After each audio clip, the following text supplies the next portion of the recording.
আসসালামু আলাইকুম। আজ আমি একটি খুব সহজভাবে মজাদার রেসিপি দেখাবো। আশা করি সবার খুব ভালো লাগবে।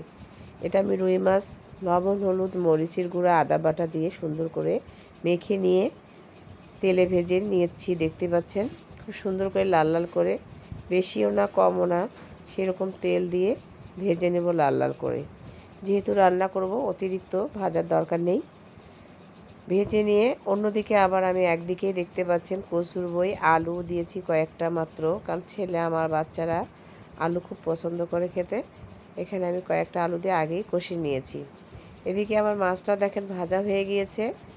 একে একে পরিমাণ মতো ঝোল যেরকম রাখবো ঠিক সেরকমে ভাজা মাছগুলো দিয়ে দিব। দেখতে পাচ্ছেন একে একে সব মাছগুলো খুব সুন্দরভাবে উপরে দিয়ে দিব। দেওয়ার পরে আমি যতক্ষণ বলক আসে না ততক্ষণ অপেক্ষা করব। দেখতে পাচ্ছেন কত সুন্দর হয়ে গিয়েছে।